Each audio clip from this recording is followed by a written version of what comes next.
안녕하세요. 책 읽어주는 편안한 엄마입니다. 오늘은 우리나라 근대 작가 중에 한 분이신 시문의 단편소설 황공의 최후를 읽어드리겠습니다.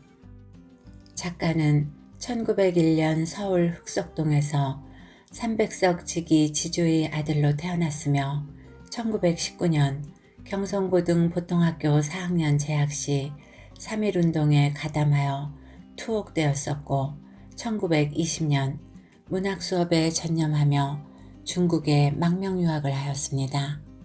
동아일보와 조선일보 기자를 거쳐 1935년 동아일보 창간 15주년 기념 장편 모집에 상록수가 당선되어 그 받은 고료로 상록학원을 설립했습니다.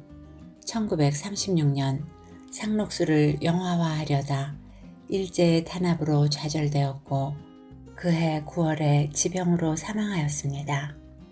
저의 낭독과 함께하는 이 시간이 여러분에게 잠시 쉬어갈 수 있는 휴식의 시간이 되어드릴 수 있기를 소망하며 구독과 좋아요를 눌러주시기 바랍니다.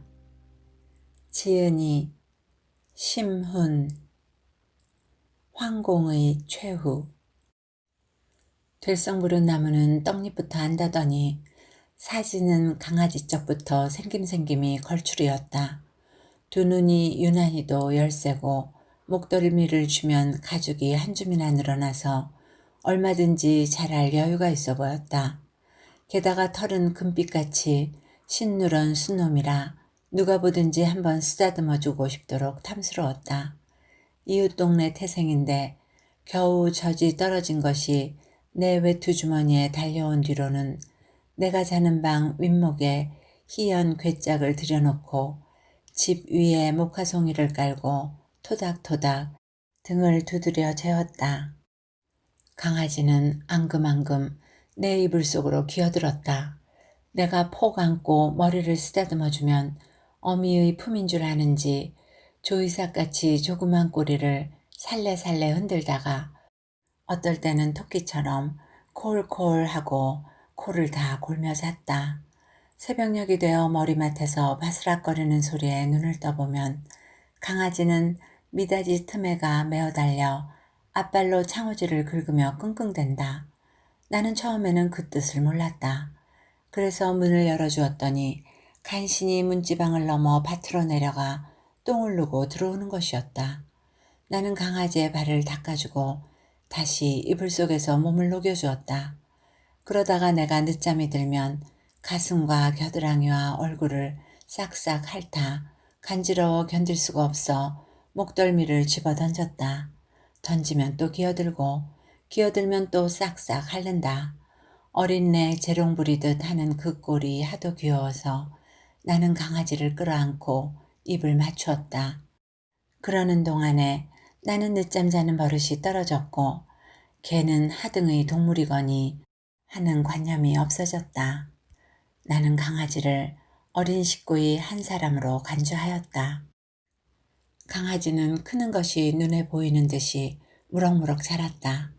두어 달쯤 되니까 허리가 늘씬해지고 두 귀가 뼈쭈하게 일어서고 키가 가웃이나 되었다. 어머니에게 개하고 헝겊붙이나 되나봐 하는 꾸중까지 들어가면서 내 밥의 대궁을 주고 소트의 콩누룽지를 어린애도 아니 주고 박박 긁어서는 개를 주었다. 한참 자랄 고비라 강아지는 먹는 대로 우적우적 자랐다. 한 방에 데리고 자기에는 너무 커져서 마루 밑에 가마니를 깔아 딴 살림을 내고 구유를 파서 밥그릇 장만까지 해주었다. 내가 뒷간에 가면 반드시 쫓아와서 턱을 쳐들고 앉아 주인을 지키고 밤길을 걸으면 어느 결에 보고 뛰어와서는 반 간통쯤 앞을 서서 다리 하나를 들고 연방 오줌을 깔기며 덜렁덜렁 길을 인도한다. 지척을 분간할 수 없는 호젓한 밤길을 걷는데도 개가 사람보다도 든든하였다. 여우와 늑대의 출몰이 심한 산중에서는 무장한 보호병정보다도 마음이 놓였다. 그럭저럭 우리 집에 와서 길른 지 거진 1년이나 되었다. 동시에 강아지는 재롱과 장난이 비상하였다. 데리고 다니다가 손수건이나 담뱃갑을 몰래 떨어뜨리고 오면 어느 틈에 입에 다물고 오고 앞발을 들고 따루따루 하며 걸을 줄도 알았다. 후각이 어찌나 예민한지 내가 이웃집으로 마을을 가면 대돌 위에 10여 켤레나 나란히 벗어놓은 고무신 가운데서 내 신을 맡아서 알고는 살그머니 물어다가 우리 집 신돌에다 놓고는 시치미를 떼고 앉아서 내가 맨발로 오는 것을 보고는 재미가 있는 듯이 깡충깡충 뛰기를 한두 번이 아니었다. 숙성한 강아지 사지는 벌써 암캐의 꽁무니를 따라다니게 되었다. 봄철이 되니까 암내를 맞고 오입을 하러 나가서 이틀 사흘씩 들어와 자지를 않는 때도 있었다. 관연한 총각 모양으로 목이 패어서 베이스로 콩콩 짖는 소리는 아주 남성적으로 웅장하였다.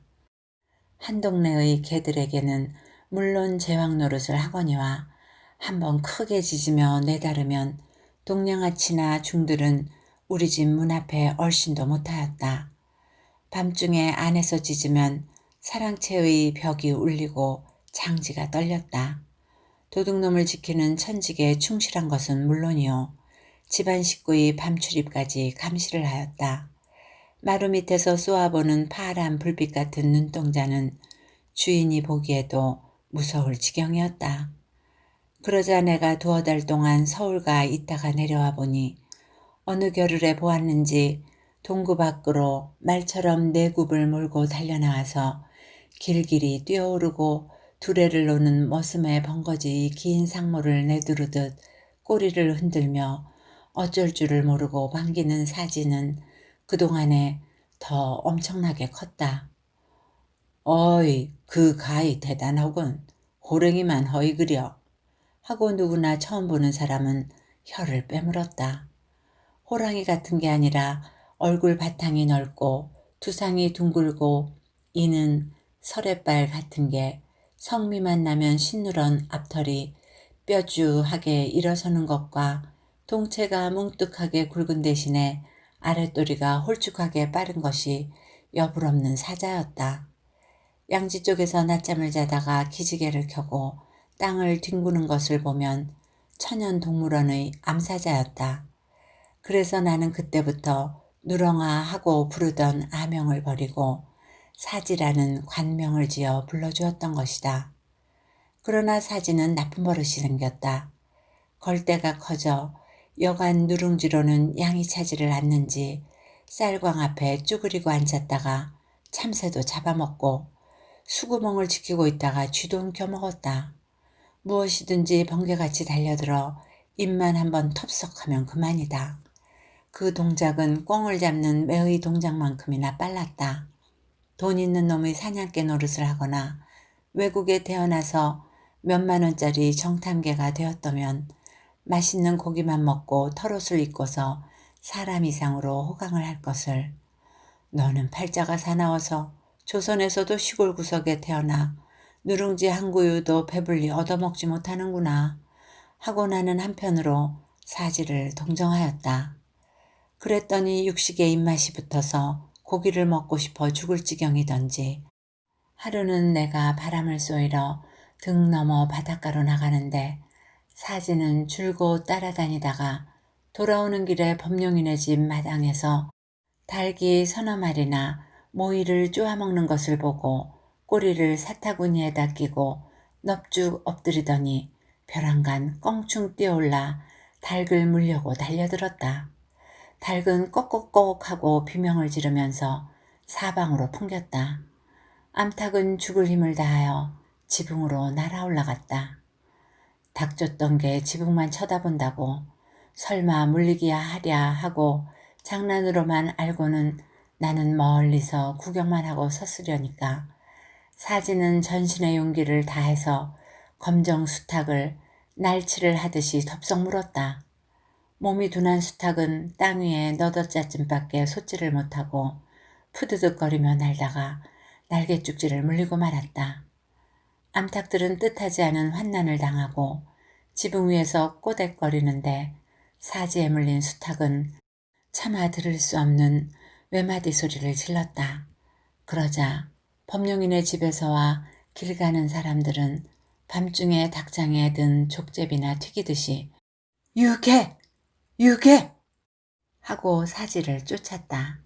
사지는 눈끔쩍하는 사이에 산으로 치달았다. 아마 포수의 놀란 노루도 그만큼 빨리 뛰지는 못할 것이다.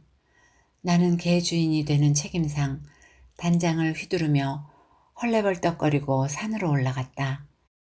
닭털이 버들개자처럼 나르는 것만 보이더니 거의 한간통씩이나 뛰어간 개는 인홀불견이었다. 나는 하는 수 없이 개의 발자국과 털이 떨어진 것만 밟고 숲속으로 산모퉁이로 정신없이 따라갔다.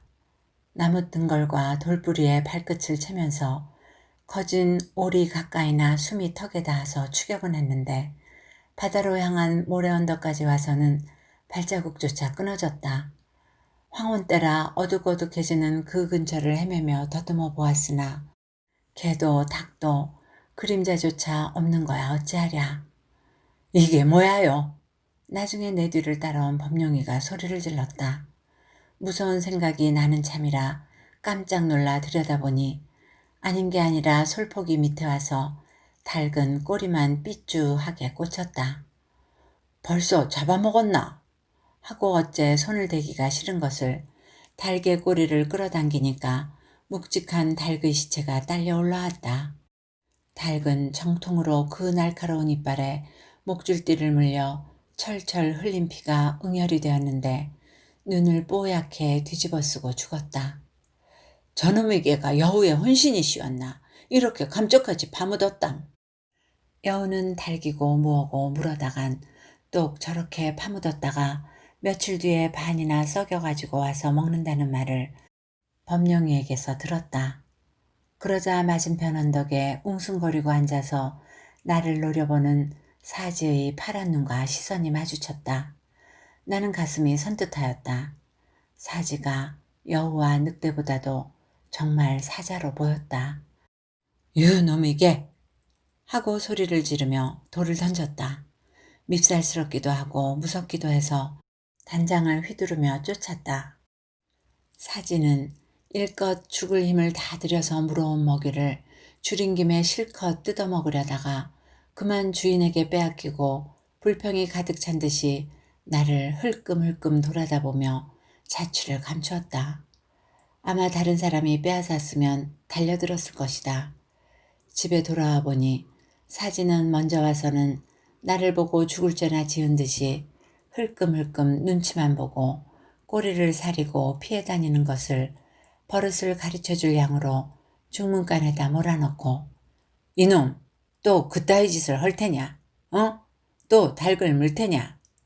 하고 말 안 듣는 자식이 낚시듯 사설을 해가면서 단장으로 두들겨 주었다. 사지는 너무나 귀여워해주던 주인의 과도한 폭행에 놀라서 꽁꽁 소리를 한참 지르며 죽을 신용을 하고 엄살을 하면서도 달려들지 않는 것이 가엾기도 하여 매를 던졌다. 그날 저녁 나는 닭고기 볶은 것을 맛있게 먹었다. 개 이빨에서 묻은 독이나 퍼지지 않았나 하고 꺼림칙하기도 했지만 여러 달 동안 고기를 구경도 못하여서 아주 허수증이 났던 김이오.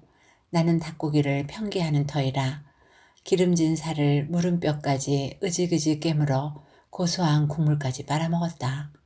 먹다가 마당에서 텁썩하는 소리가 들리기에 내어다보니 배가 홀쭉하게 꺼진 사지가 구유에다 틀어박고 멀겋게 탄 숭늉 찌꺼기를 핥아먹고 섰다.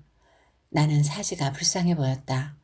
천신만고해서 호젓하게 먹으려고 물어다 감춘 닭을 주인에게 송두리째 빼앗기고는 고기 냄새만 맡아서 회가 동했을 텐데 주인에게 난생 처음 몇 가지 얻어맞고는 숭늉 찌꺼기나마 줄인 창자를 채울 수밖에 없게 된 사지의 신세가 눈물겹도록 가엾어 보였다. 사지가 말을 할 줄 안다면 동네방네로 친구를 찾아다니며 지가 먹을 것을 강탈해 가지고 횡령 취식을 하고 그래도 유의 부족해서 저를 몽둥이 찜질까지 한 주인의 횡포가 얼마나 분하고 얼마나 원망스러웠다는 억울한 사정을 하소연하였을까.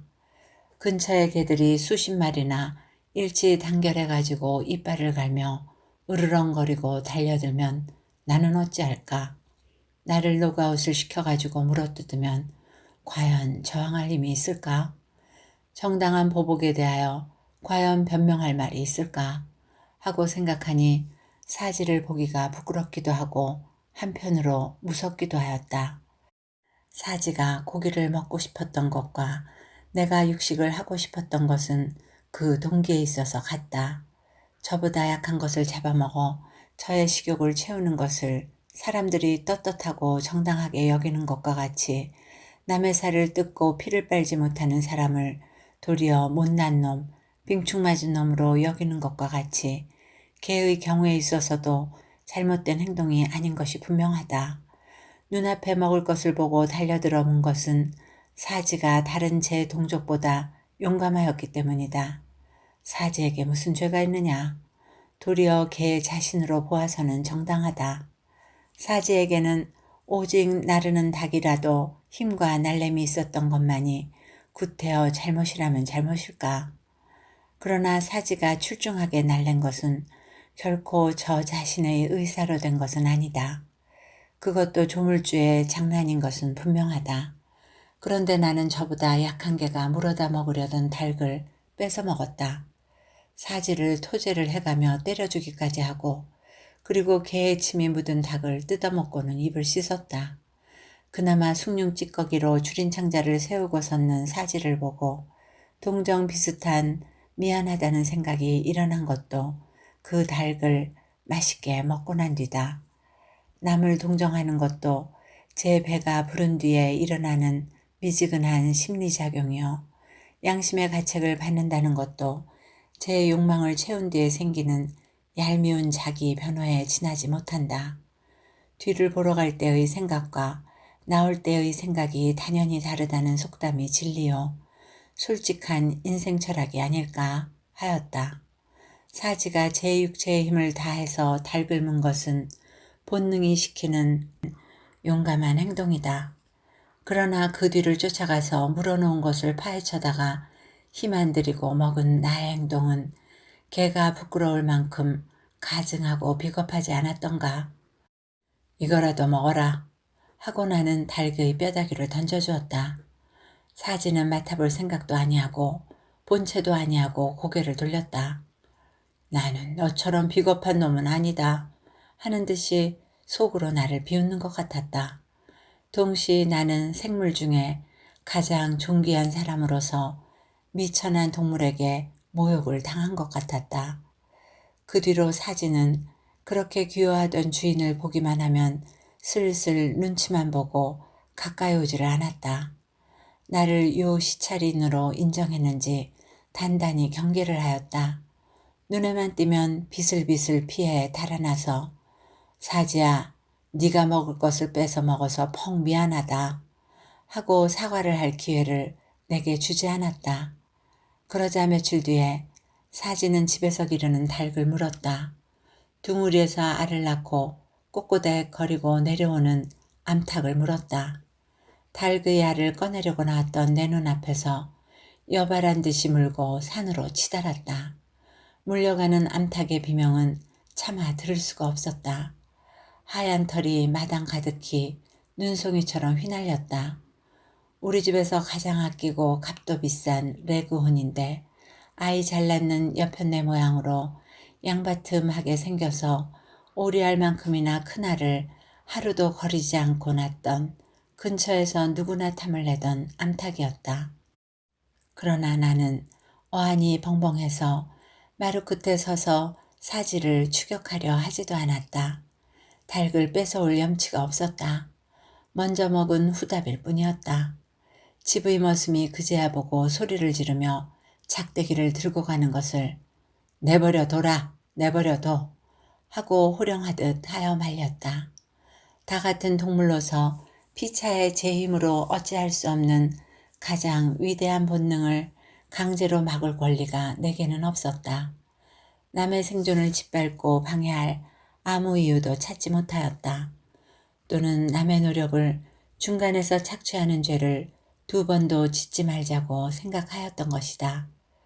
그 뒤로 고기에 입맛이 붙은 사지는 점점 맹수성을 띠고 동네 집 돼지 새끼를 2마리나 잡아먹었다.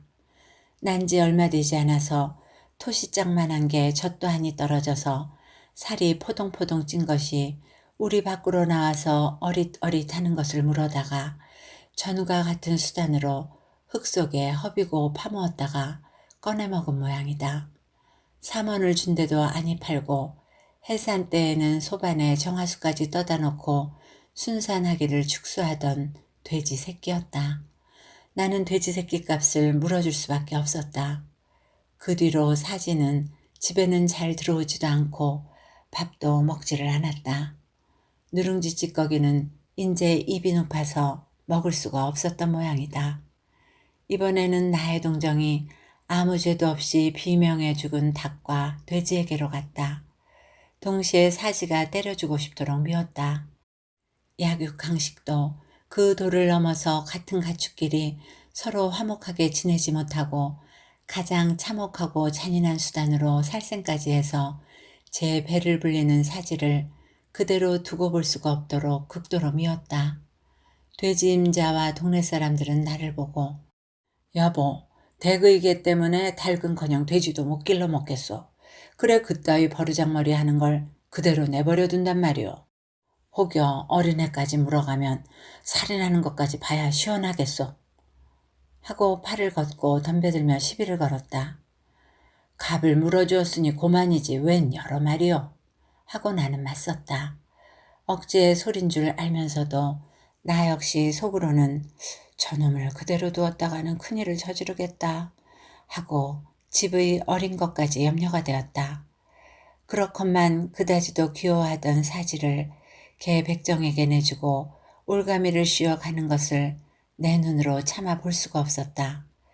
그렇지 않아도 어느 날 동리 사람들은 장거리로 가서 개 백정을 데리고 와서는 자, 고집 세우지 말고 요절을 냅시다.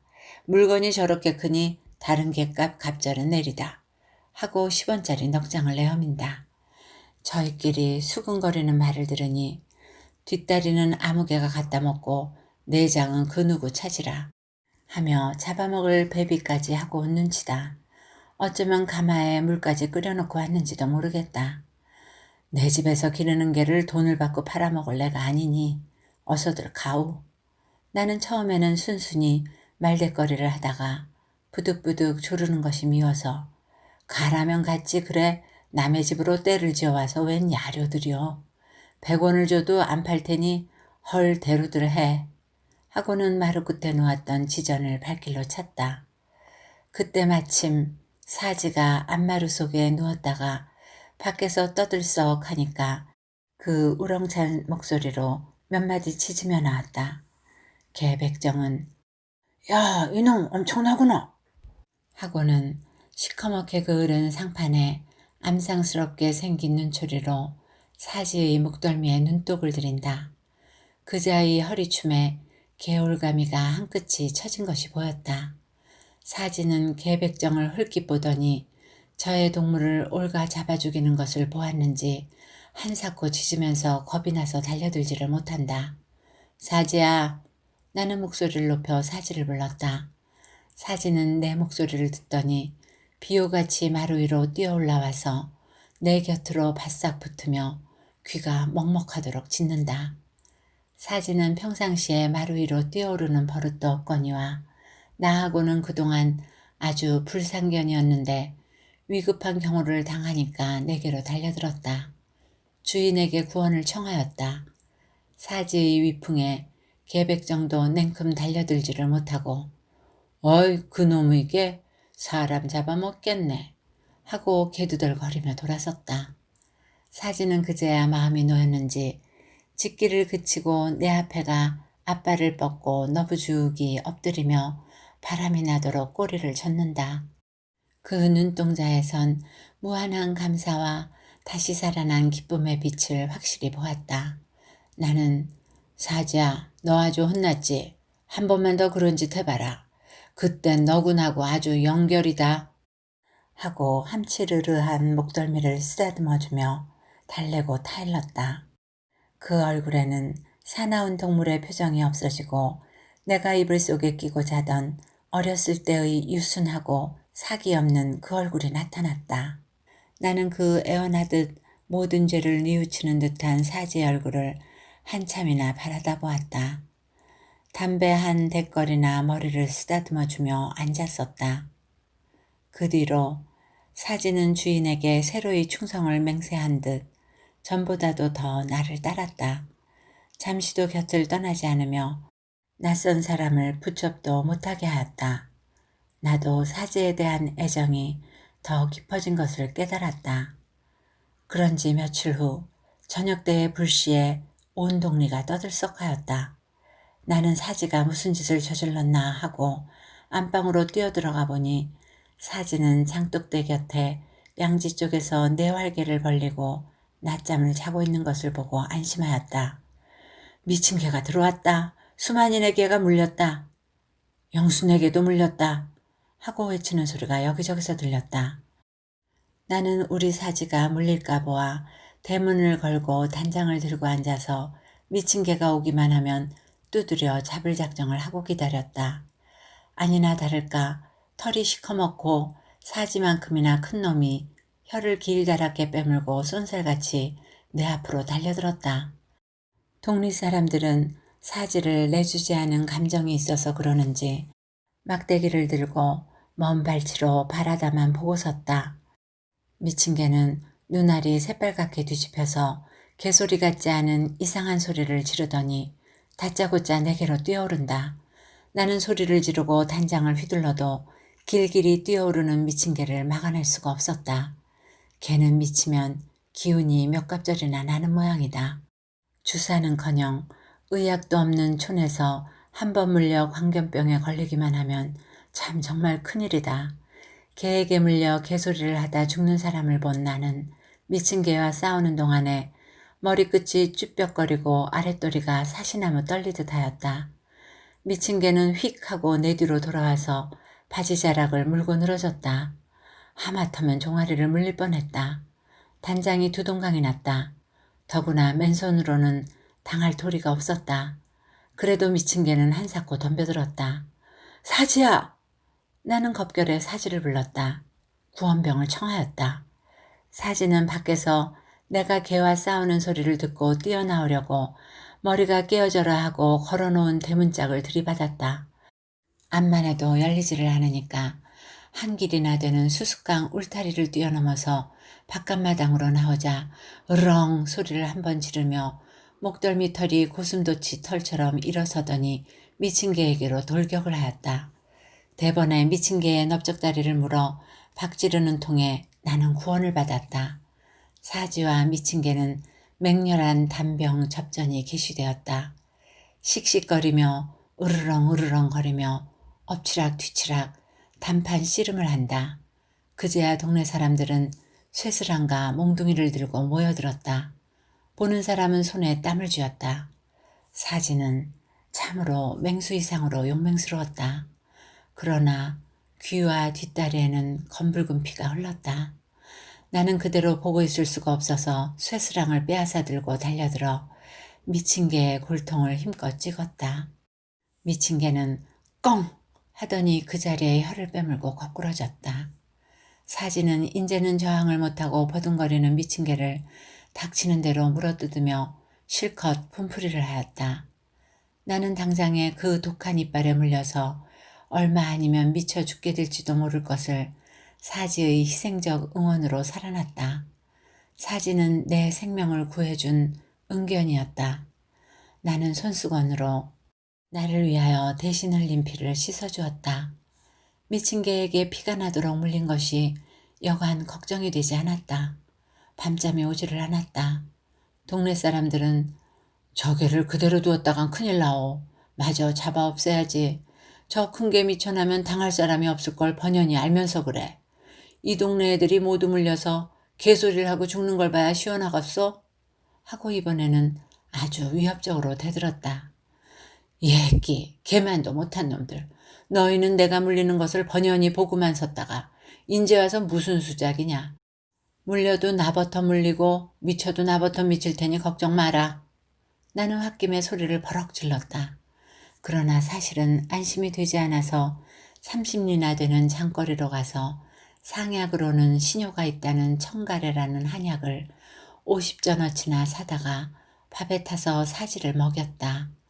사지는 냄새를 맡고 아니 먹는 것을 몇 번이나 억지로 먹이고서야 조금 안심을 하였다.